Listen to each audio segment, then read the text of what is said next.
Sex ചെയ്യുമ്പോൾ കുറച്ച് more കൂടുതലായിരിക്കും. സെക്സിനെ കുറിച്ച് ആൾക്കാർ കോമഡി പറയുമ്പോൾ അതിനെ അക്സെപ്റ്റ് ചെയ്യാൻ പേഴ്സണൽ സ്പേസിൽ ഞാൻ ഇങ്ങനെയാണെന്ന് തുറന്ന് കാണിക്കാനുള്ള ഒരു ബുദ്ധിമുട്ട് ആളുകളുടെ ഇടയിൽ ഉണ്ടെന്ന് എനിക്ക് റിവ്യൂസ് ഒക്കെ കണ്ടപ്പോൾ തോന്നി. നമ്മൾ സ്പാ മൂവി കണ്ടു കഴിഞ്ഞാൽ ഈ സ്പായിലേക്ക് പോകാനായിട്ട് ഇതാണോ സ്പാ എന്ന് വിചാരിക്കും എന്ന് പറഞ്ഞു ആളുകൾ.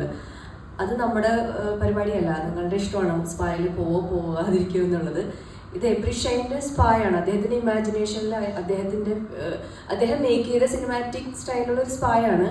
എനിക്ക് പറയാനുള്ളത്, ബിജു ഇറങ്ങിയ സമയത്ത് ഇങ്ങനൊരു കോൺട്രവേഴ്സി ഉണ്ട്. ഞാനും വിചാരിച്ചുകൊണ്ടിരുന്നത് പുല്ലേ എന്ന് പറയുന്നതാണ് പോലീസ് സ്റ്റേഷൻ എന്നാണ് ഞാനും വിചാരിച്ചിരുന്നത്. പെട്ടെന്ന് നമ്മൾ അക്സെപ്റ്റ് ചെയ്തില്ല. ഇങ്ങനെയല്ലല്ലോ പോലീസ് സ്റ്റേഷൻ എന്നാണ് 1 വീക്ക് പറഞ്ഞുകൊണ്ടിരുന്നത്. ഇതല്ല ഞങ്ങൾ കണ്ട പോലീസ് സ്റ്റേഷൻ, ഇങ്ങനെയല്ല. പക്ഷെ അത് എബ്രി ഷൈൻ്റെ പോലീസ് സ്റ്റേഷനായിരുന്നു, അത് എബ്രി ഷൈൻ്റെ വേർഷനായിരുന്നു. അത് അക്സെപ്റ്റ് ചെയ്യണം, നമ്മൾ കണ്ടു വളർന്നതല്ലല്ലോ. അപ്പോൾ അതുപോലെ തന്നെയാണ് ഇത് എബ്രി ഷൈൻ്റെ വേർഷനിലുള്ള സ്പായാണ്, കോമഡിയാണ്, ഫിക്ഷനാണ്. That's it.